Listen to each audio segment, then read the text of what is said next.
So since the other video I tried to start got completely out of control, it was about way long even for me, I thought I would do just a different follow-up to last week's thing about the training intensity, frequency interactions and the injury thing when I talked about, how high-frequency powerlifting, lots of intensity cycling, which I still consider kind of pointless because there are just better ways to set up training, doesn't really get people hurt, and high-intensity and Olympic lifting, which has a lot of intensity cycle, doesn't get people hurt, and Bulgarian training, which maxes out all the time, destroys most people, and that's why I think high-intensity bodybuilding, which you can't do piss-ass bodybuilding, again, unless you're Mike Israetel, take all the drugs, and then still look like shit on stage and come 7th out of 11th, and then blame your tan. Go check his Instagram. It's hilarious. Gets people hurt on top of not being supported by any research and the fact that 99.9% of successful bodybuilders, including the guys who sold that shit to you, didn't do it. Actually, let me expand on that, because every time you see this stuff with like Helms and Nippard and Athlete X and all these fuckers jumping on every new fad, like the new lengthened muscle, the long muscle length thing, and I will do a video on that, I promise, eventually. Selling the new thing and going, it works for me. Right, number one, none of these guys have gained anything in a decade. They are at their genetic limits, and they have been for years. Number two, when they're telling you that this brand new stuff is working for them, keep in mind that they all got to where they are training traditionally, training in a completely standard way, which means every muscle group 1 to 2 times a week, working on progressive overload. Helms competes in powerlifting. You know why? Because he knows deep down that progressive overload is the single most important factor to growth, progressive tension overload, getting stronger in a moderate repetition range. They all train traditionally, but they have to generate content. So they jump on every new fucking fad. Even if it's not supported, think outside the box, right, Eric? To sell you horseshit.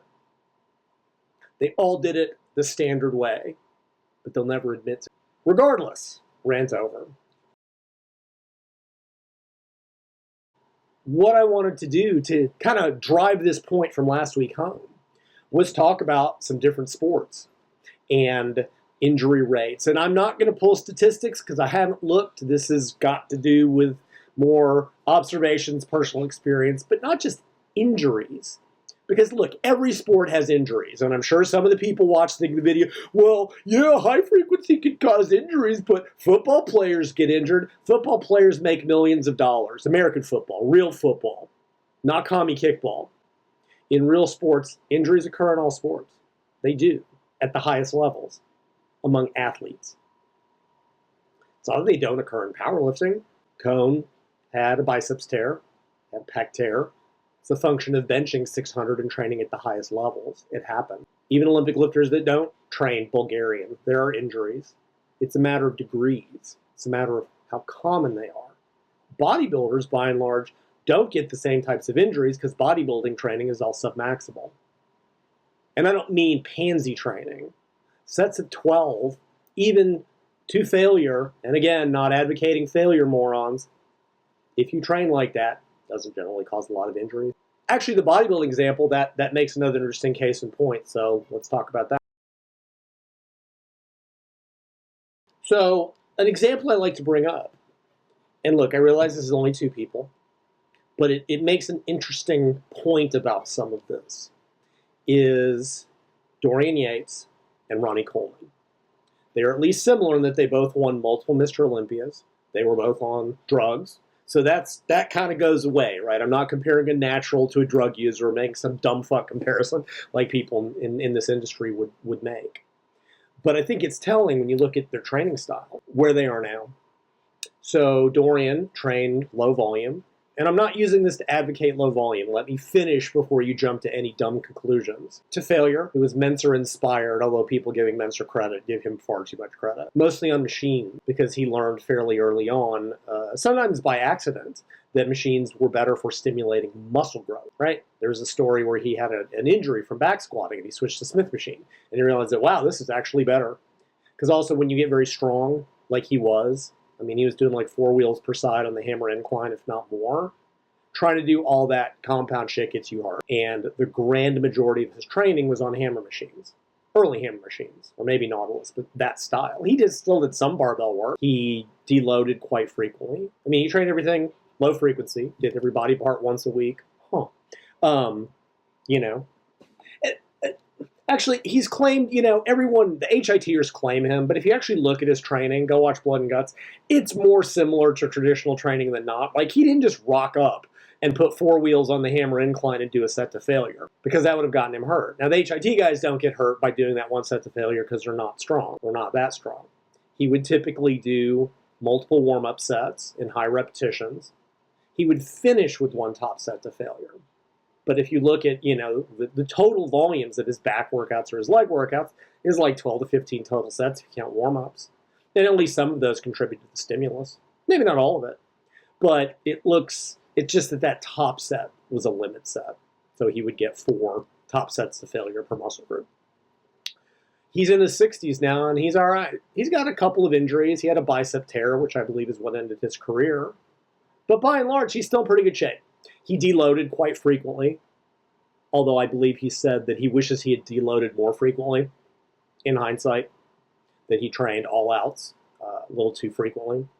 And let's contrast to Ronnie Coleman, who not only did lots of barbell work his entire career, right? There's those famous videos of him squatting 800 or 600 by 3 with knee wraps, which fuck me, bodybuilders shouldn't be wearing. Pulling some ungodly amount of weight, training heavy, hard, high volume all the time. He uses a walker because that shit takes its toll. Going all out all the time in those kinds of movements with high volumes and possibly high frequencies, I don't know if that is training, that wrecks you. Period. And high frequency bodybuilding will do the same. Maybe the injuries are different. His injuries are probably, I think, more joint related, but hey, joints, connective tissue, that's the shit that wears out. Muscle tears happen, although actually, when muscle tears happen, that's actually the muscle tearing away from the tendon. Tendons don't generally tear away from bone. They can, but that's the junction of the tendon and the bone is unbearably strong. It's the musculotendinous junction that typically tears because it's much weaker. So yeah, there you go. There's a study in contrasts. When bodybuilders who train traditionally get hurt, I mean, it's still probably, it's overused, but it just doesn't happen. I mean, yeah, you see them with their elbows wrapped, and that's because they don't deload, because go heavy or go home, pussy, because they don't know how to train. If you actually look at intelligently set up training programs, dog crap, HST, Blades Meyer reps, my generic bulking routine, they're usually set up as 8 to 12 week cycles, where you start submaximally, build up to a peak, and then you back off. That's so you don't get hurt. So I train my powerlifting. And on that note, contrast that to Westside, who, even though it was low frequency, and I know I used that as an example, those guys were a wreck. And that's because they maxed 52 weeks a year. Because Louis, rest in peace, read the Russian volumes and misunderstood every word. How he got that system, claiming that it came from all those terrible Russian translations, is beyond me. Because I guarantee you the Russians didn't max every week. But all that ME work, all that constant, heavy maxing, wrecked those guys. Tate and Wendler are both walking injuries. And there's a lesson in there. Even with the low frequency, they were still wrecked. And you can contrast that to Ed Cohn, who, yes, had a couple of injuries, because that happens when you're going very heavy, but he trained each lift once a week, bench maybe twice, once heavy, once light. He did low volumes, usually 2 sets of 5 towards the end of his career. He started submaximally, he pyramided up to a peak, and he backed up. If you're going to argue that success leaves clues, look at success and draw fucking lessons from it. Top bodybuilders don't get there with high frequency. Powerlifters that stay uninjured don't get there with high frequency, and certainly not high frequency, high intensity. There's lessons to be had. Learn them, and stop listening to bullshit on social media. So that's bodybuilding and powerlifting to kind of drive that point home. But I want to look at other sports, because somehow over my career, over my life, I did a lot of different sports. On top of coaching people in various things, on top of just being interested in everything, and reading everything, and talking to people that were experts in everything. because it all fascinated me. When I was a kid, growing up in the 70s, because this is what you did as a suburban kid, I played Little League Baseball. I did one season, you played soccer. Soccer, it's not football. Soccer, it's commie kickball. Believe it or not, I did a season of American football. Yeah, as a kid, like Pee-wee, I was not cut out for it. I don't have that level of, I didn't have the physicality for it, and I sure shit didn't have that aggression then.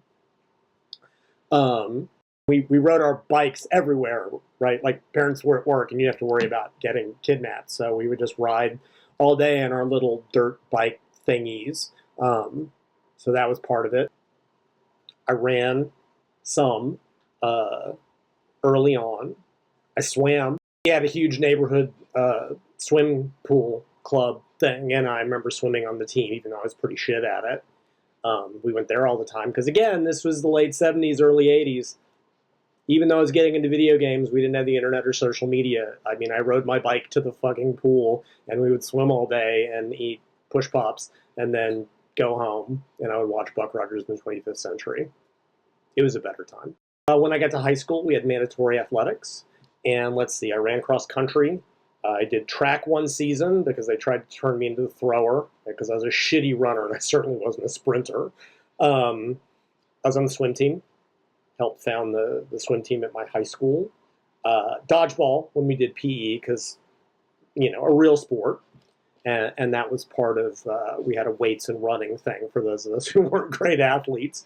I wrestled 1 year. Not real wrestling. Real wrestling is professional wrestling. This was like Greco-Roman wrestling. I got pulled into that 1 year. Let's see. I did soccer one season. Again, real soccer, not commie foot, not American football. I mean, soccer is commie kickball. That's when I got into cycling. Since I was cycling and swimming already, and I was a shitty runner, I did early triathlons when that was developing as a sport in the late 80s. I did martial arts, taekwondo, for several years.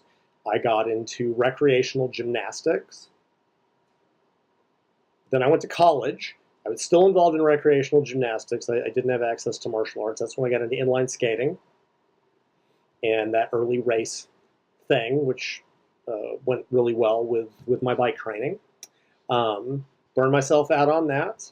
I did do a powerlifting competition in Seguin in probably the late 90s, and that's when I was starting to train some powerlifters early on. And I did okay. I did a double bodyweight squat at 2.5 times, deadlift, body weight and a half bench because I got long arms. I actually got one of like the high points of my career. It was a USAPL meet, and even then USAPL was really insane about squat depth. And I squatted high bar full because I couldn't do anything else. I couldn't figure out how to cut depth. And after my first squat, the judge said nice depth. And coming from a USAPL judge, that means a lot. And I said I lifted pretty much my whole life, even if I was never fantastic at it. I always loved pushing heavy weights. I trained harder than the grand majority of you put together, I guarantee it. And I've put up even recent videos of the kind of intensity I can generate. Squatted to failure, high rep deadlifts, you name it, I did it all. I was just never particularly good at it. Let's see, then in the late 2000s, I moved to Salt Lake City, Utah to pursue ice speed skating because I'm a moron. Something I'd wanted to do for years, and I did that for 5.5 years, and that pretty much broke me. It's the worst, hardest training I've ever done. I'll detail that at some point. I could do hours about ice speed skating. Moved back to Austin, did a couple more seasons of inline, and then I retired from sport, and I've just been coaching since then. So somehow, over the course of my life, I've done a ton of fucking sports on top of being fascinated with the rest. Because as part of my own training and just part of being obsessed with my craft, I read about sports. I never rode. I never did cross-country skiing. I skied once and I was terrible at it. Couldn't snowboard because I can't stand sideways and move forwards. My brain doesn't work that way. I mean, we did inline early stunt skating. When I was at college, I used to jump stairs and ride stairs and do all kinds of dumb shit with my friends. I played roller hockey, which I also wasn't very good at. And I don't like team sports. So yeah, I mean, I wanted to be able to draw from other sports into what I was doing because every sport has its own nuances that I find interesting. and you can frequently learn from what they're doing, although you have to apply it critically, which is why going from high-frequency Olympic lifting and going, well, just train like that as a power lifter, shows that people don't understand the differences between the sports. But since it ties in with the discussion of powerlifting, Olympic lifting, and bodybuilding from last video, let me start with strongman. Now, I don't bring strongman up a lot, and there's a couple reasons for it. One is that I just have very little expertise or experience with it. I did coach a guy back in the 2000s during the relatively earlier days of the sport, and actually he won his master's class, so for all of those of you who think I don't train people, you can suck it, like Mike Lane and Menno can all suck it. Anyway, I cannot claim to have expertise in the sport. I cannot claim to be particularly up to date on what modern training practices is. I do keep, when I see information about training, I love reading about it because it's a fascinating sport because like powerlifting, it's very unique. And like powerlifting, it does seem to be another sport where you don't see a high frequency of practice. But to understand that, you have to understand the way the sport exists and the way it's trained, right? So powerlifting has 3 events: squat, bench, deadlift, which you do as a full meet. Some do bench only, usually when they have bad knees. Some do push-pull, which is bench deadlift, especially when they have bad knees. And you can do deadlift only. And there is one federation, RPS, that has squat only, which, good God almighty. 3 events that you have to train for. And again, as much as I love the sport, technically simple in the big picture compared to most other activities, which is why they can train it once a week and make it work. They do it because it works, because you can. Olympic lifting has 2 events, snatch and clean and jerk, because they dropped the press years ago. So that's all you have to train for. The strongman is different. There are potentially 5, 10, probably even more at this point, different potential events in any competition. And at the lower levels, you usually do 5 in a competition. And at World's Strongest Man, they do 10 across 2 days. And I also get the impression that you don't actually know what you might be doing in a given competition until relatively close to it, which means that strongman competitors, comparatively speaking, have to be much more well-rounded. They have to be prepared for a whole lot of different stuff. And make no mistake, many of these events have related characteristics, right? Every strongman competitor knows that having a good grip and good grip endurance is going to be some part of the competition package. For whatever reason, there will be an event where grip will be important. They know that they're going to need to have strong as fuck back and strong legs, and they know general components about the events that they're going to be doing, but they may not know the specific events that they're going to be doing at any given competition. So even if they kind of wanted to frequently practice a given event, well, if they go to a competition, that event's not there, they've wasted their time. So that's part of it. There are other aspects of this. So back in the 2000s when I was in Salt Lake City, which was still, World's Strongest Man has been around since the 70s, back when like they would get the bodybuilders and Franco Columbu and these ex-football players and Casimir and some of those guys, and they would just have them do ridiculous shit, carry a refrigerator on their back. But like when it started to get a little bit more formalized, I think in the 2000s, with what most of us think of as World's Strongest Man competitors, and then obviously the female side of the sport.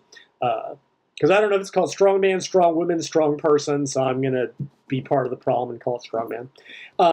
People in the sport didn't practice the events that frequently because the implements weren't available. Right, so back when I was in Salt Lake City, there was a group that had the strongman implements, and once a week they would go out to their storage shed, and they would break everything out. And they would invite everybody down. They're like, hey, you want to come play with the events, practice with the implements, come down, we have them. Let me just make a point, is that strongman, very much like powerlifting, one of the most welcoming communities I've ever seen. Right? Like maybe it's because they were a small sport trying to grow, but if you showed up, they were so helpful. They wanted to teach you the events. They wanted you to play their sport. Like I said, this group in Salt Lake would be like, anybody that wants to show up, will help. It was awesome. Great sport. Wish I had more experience with it. But that was it. You just didn't have access to them. And basically, the athletes would train kind of like powerlifters and combination powerlifters and bodybuilders, right, to just get strong in a lot of movement patterns that could be relevant. And practice the events when they have the opportunity, and then you got to do strength endurance at the end, because actually most strongman events are more endurance oriented because they're longer durationally. But you just sort of prepared to the best you could because the implements weren't available. So on that note, speaking of, like I said, they sort of train like powerlifters. I met a guy a couple years ago at a powerlifting meet. It was his first meet because he came from strongman. And so in between events, I asked him, like, so what do you do in training? And he was like, oh yeah, so I had to learn how to, like, I had to add squats to my training for this competition. I'm like, wait, y'all don't squat? He goes, no, most strongmen don't squat because it's not part of our competition package.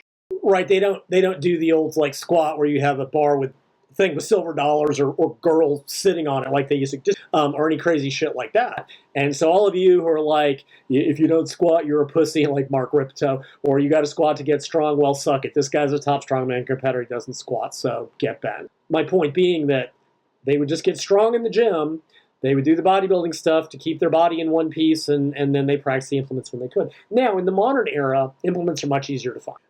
Here in Austin, I can go to Big Tech's gym or Gym 1, and they've got at least some of them. They'll usually have stones and a tire, and you can get these fake logs for the log press that you load with plates and shit like that, a yoke and those types of things. Like, those are way more readily available.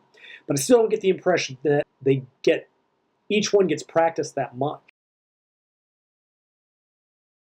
Even now.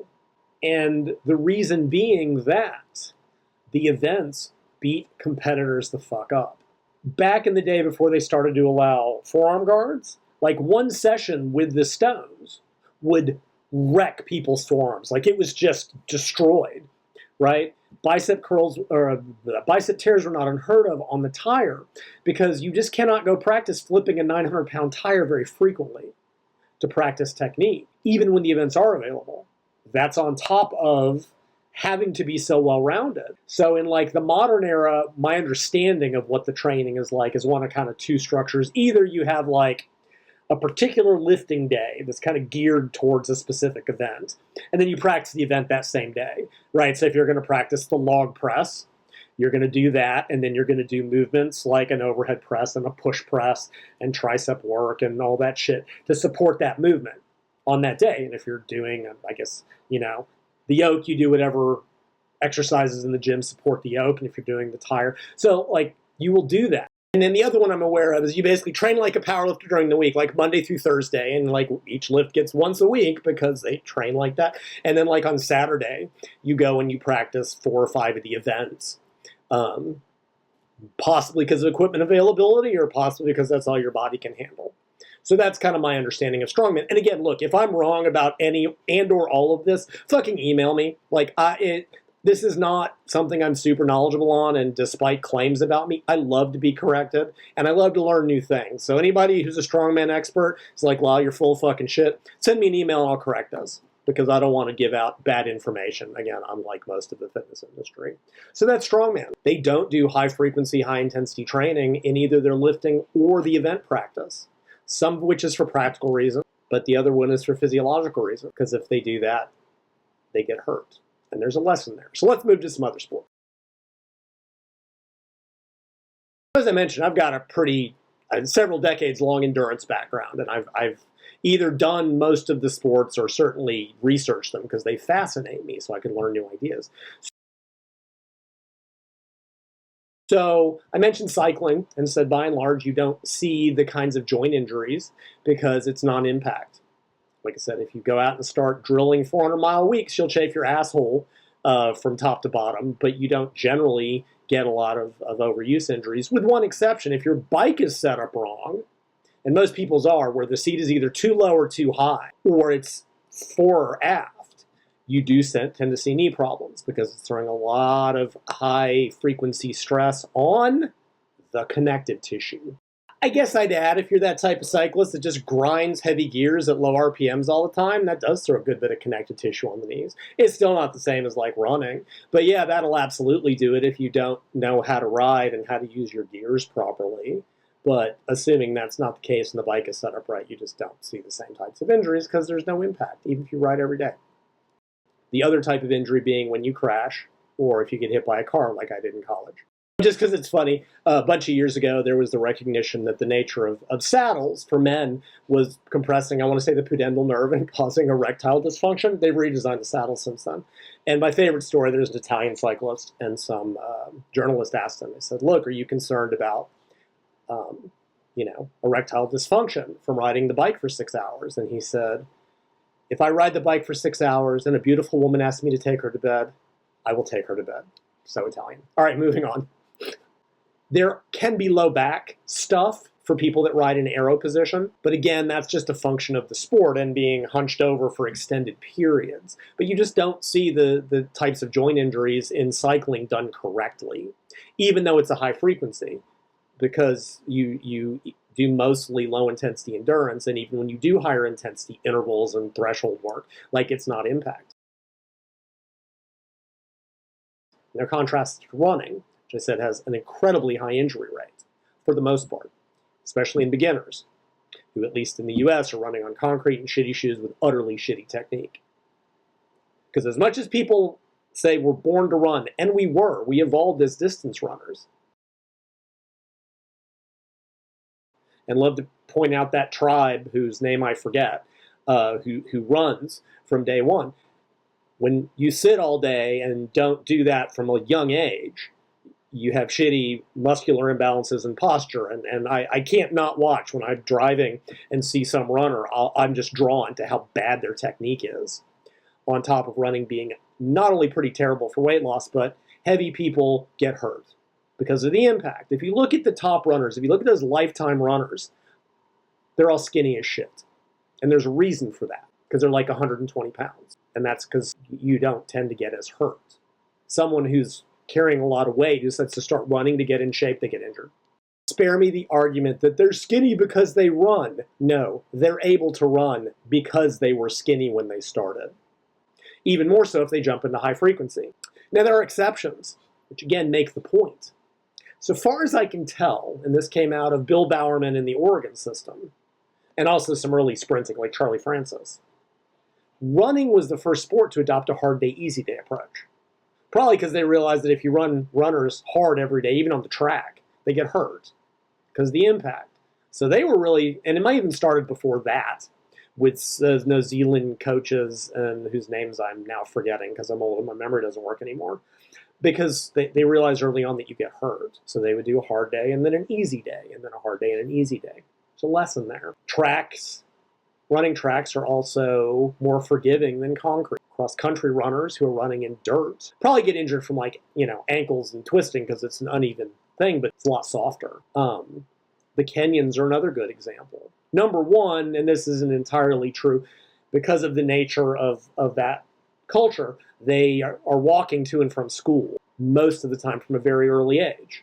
It's GPP. So they're at least they're not like the typical American kid who sits and plays video games all day, like I did, even though I did sports too, and then decides, I'm going to start running because they read some fucking article in Men's Health or some dipshit on YouTube. Like, go start running. It's good to lose weight. And that person who's giving that advice is 120 pounds soaking wet and is telling people that aren't 120 pounds soaking wet to do that shit because they're morons. The person giving the advice, not the people listening to it, because you can't know what you don't know. So the Kenyans do that, but also they run on softer ground, on top of the buildup, on top of being light as shit. Right? The best Kenyan runners are skinny as hell. So they're light. They've got this years of conditioning connective tissue, and they run on softs. And I'm sure there's still injuries because they do so much. Typical Kenyan training is they run 3 times a day, 6 days a week, and they probably do something on Sunday just for the sheer hell of it. And it's a little bit of a grinder system, but even so, it's just not the same because of the nature of their physiques, their body weights, and their decade plus of GPP, and the fact that they run on dirt. So I'm not saying there are no injuries, but I'm saying if you look at the standard way people in the West run, which is to go get a cheap pair of shoes and start running on concrete, rather than doing a walk-run program like the one my buddy Andrew Reed came up with, which is what they should do, they get hurt. And if they're super fucking skinny to start, they don't get hurt. And those are the lifetime runners that don't get injured. They're survivorship bias. And then the Kenyans are another good example because they're light and they run on dirt. And there's a reason that runners have typically used a hard day, easy day approach. Are we learning anything from this? And I'd mentioned that in sprinting, Charlie Francis wrote about this, typically the same thing. Hard day, easy day, you typically have 2, maybe 3 maximum days, because otherwise you get hurt. And he even wrote, I mean, his guys were using props like everybody else, and he's like, look, without props, you can do sprint work twice a week, and everything else has to be easy, by which, tempo running, light jogging, technical drills. And if you're on props and have full-time massage and full-time athlete, you can go 3 days a week. He did other things that tied in, like when they could, they would do tempo running on the infield of the track that was grass and softer. And he still had injuries. One of his early sprinters, Angela Jenko, I apologize for mispronouncing that, had a lot of Achilles problems because she was one of his first athletes, and he gave her too much volume at too high an intensity too frequently. Lesson there. And note, he was also coaching his people. And I'm going to do another video on coached versus uncoached training because that's a drastic issue. So sprinting also does either hard day, light day, or 2 days of maximum sprint work for people that don't have the background or the support.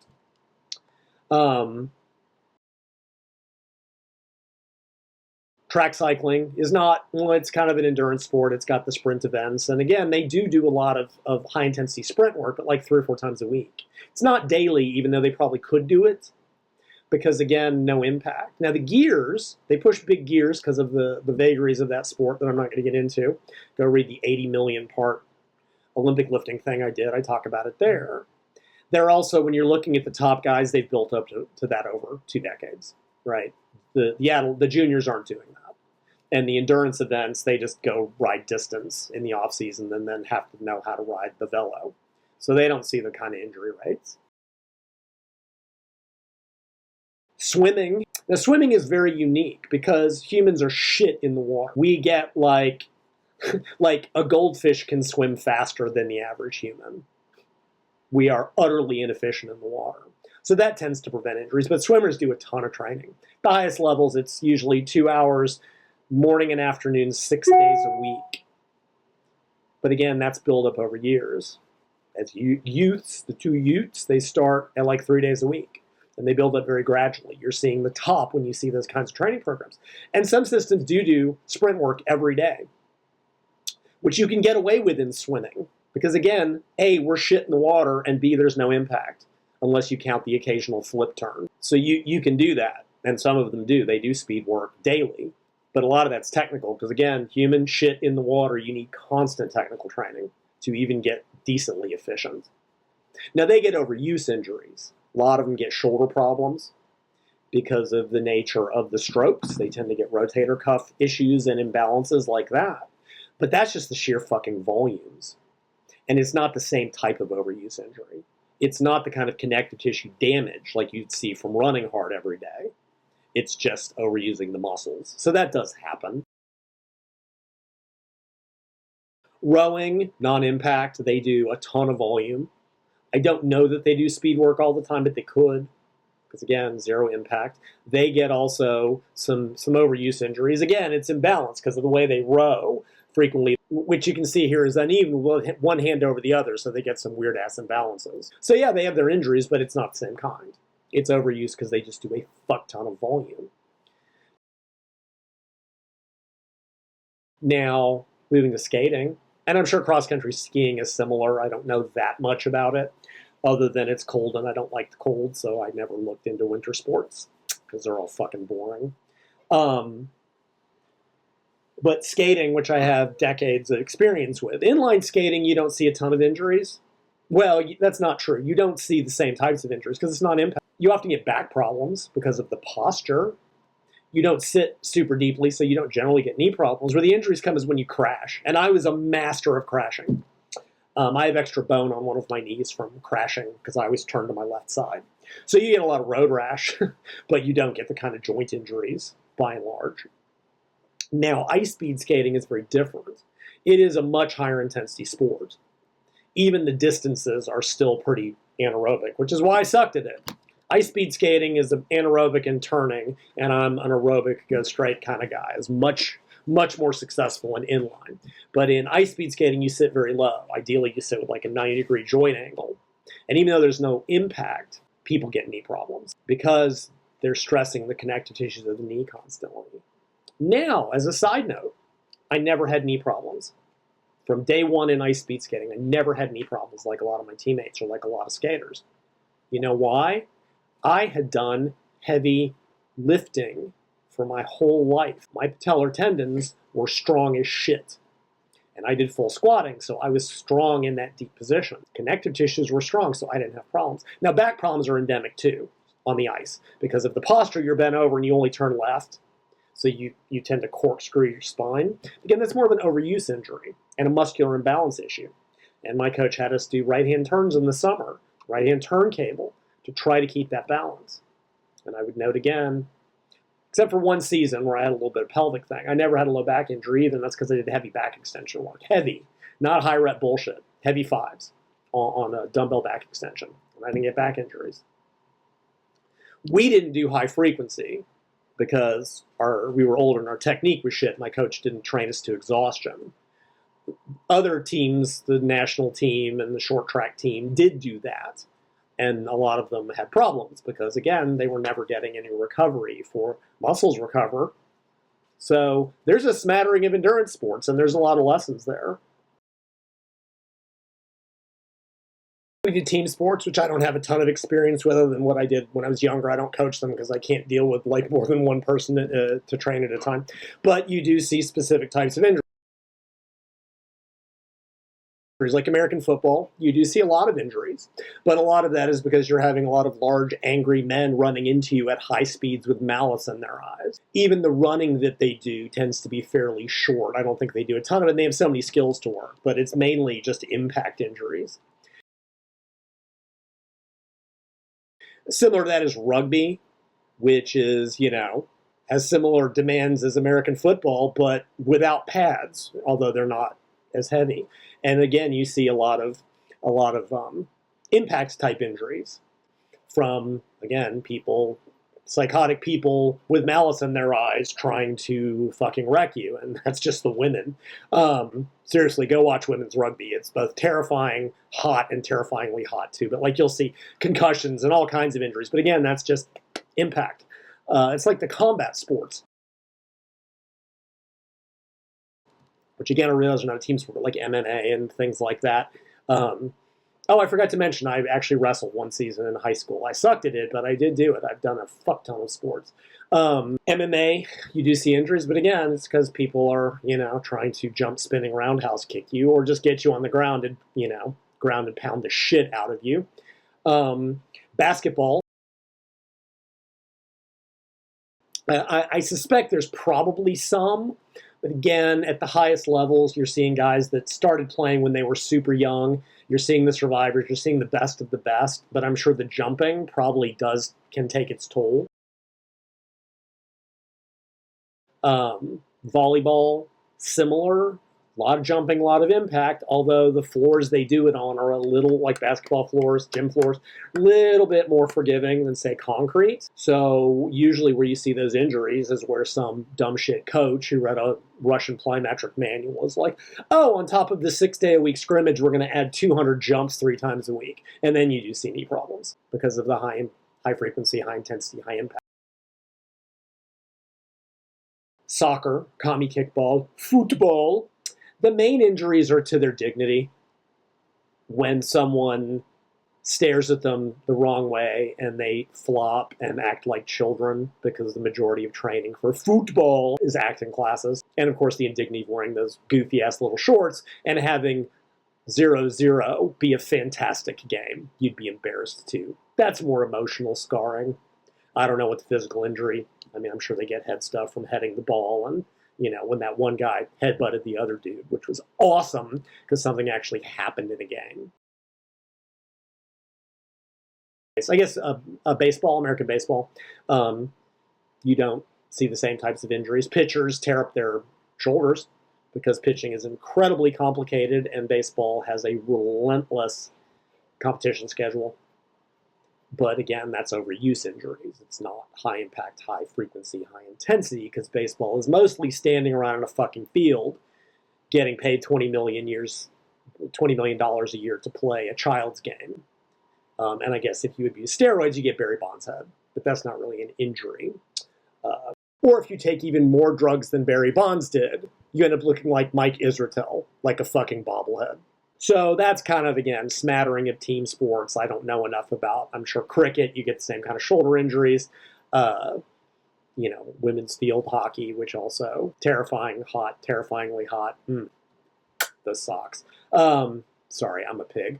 You get the idea. It's not the same as some of the other activities. All sports have injuries, but not in the same way as high intensity, high frequency, high impact. Moving on. A grab bag of some other stuff to wrap this up. I mentioned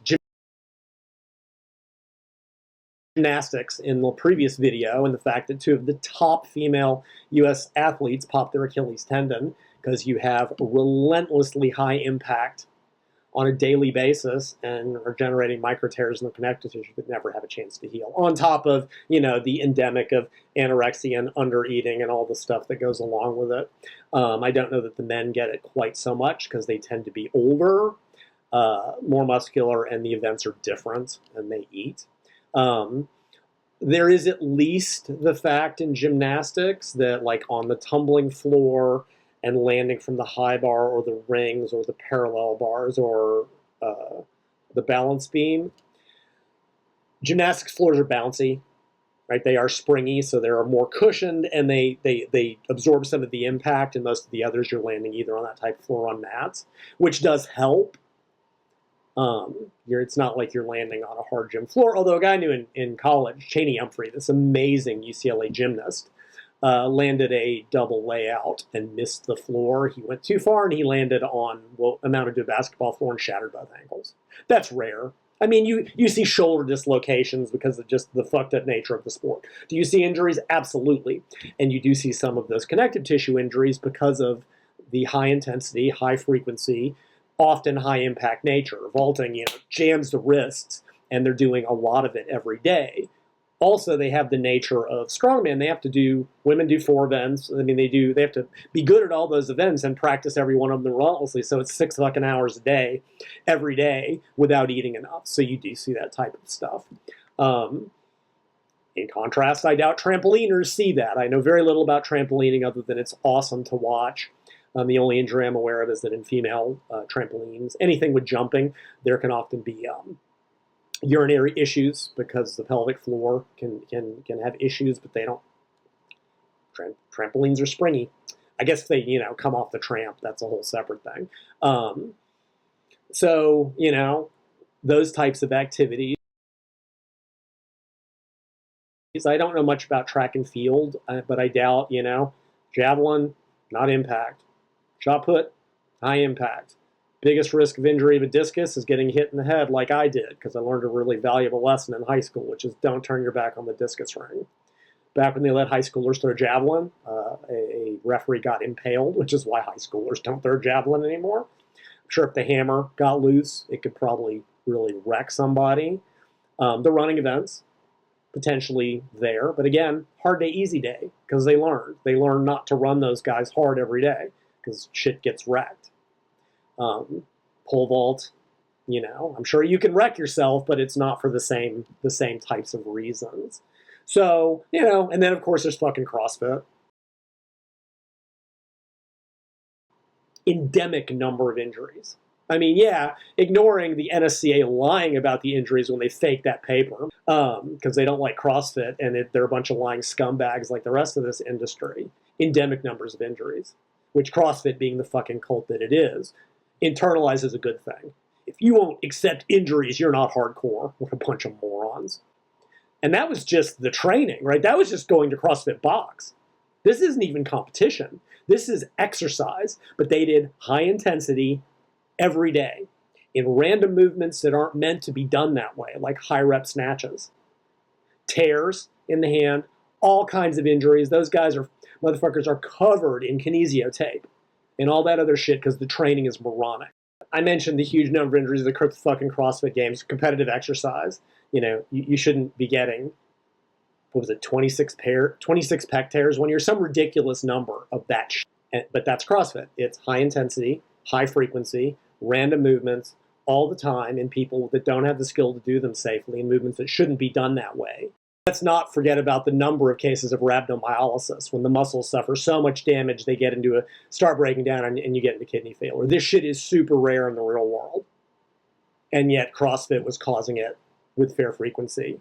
And then made it a joke. Ha ha, if you're not willing to get rhabdo, you're not hardcore enough for us. Fuck you. Jesus Christ. Fuck you. Because CrossFit is by morons for morons. So, there you go. Let me stop. So there you go. I've taken you through a lot of different sports, pointing out the similarities and the differences, and hopefully have driven this point into the fucking ground. Sports that have a high frequency, high intensity, high impact aspect, or that stress the connective tissue, like running, Bulgarian Olympic lifting, and high intensity bodybuilding, get people hurt. Gymnastics, and sports that don't, which may still have injuries, I'm never saying that that's the case, tend to have them for other completely different reasons related to the sport. But they don't get those. And this all came out of this fucking idea of high-intensity bodybuilding, which if done right, if not done Mike Israetel style with all the drugs that still keep you from looking decent on stage, with the intensity required for a natural to grow, will get you hurt. See you next time. For the record, I neither read nor respond to comments on YouTube or Instagram because I don't care. Mind you, I don't delete comments I don't like most of the weak-minded babies in this industry either. If you think my content is great and want to tell me how awesome I am, fantastic. If you think I'm a dumb asshole and want to call me names, also fantastic. I don't care either way because I have better things to do. If you have questions that you want me to potentially read and or respond to, or most likely ignore, send them to questions@bodyrecomposition.com. Might get to them, might not. It's part of my charm. Oh yeah, I recently added a playlist to my channel. My buddy Solomon Nelson, who does some fantastic videos taking down the cretins in this industry. I've put the link directly to that playlist in the video comments, and you can also find them however you find playlists. He deserves the exposure. Go check him out.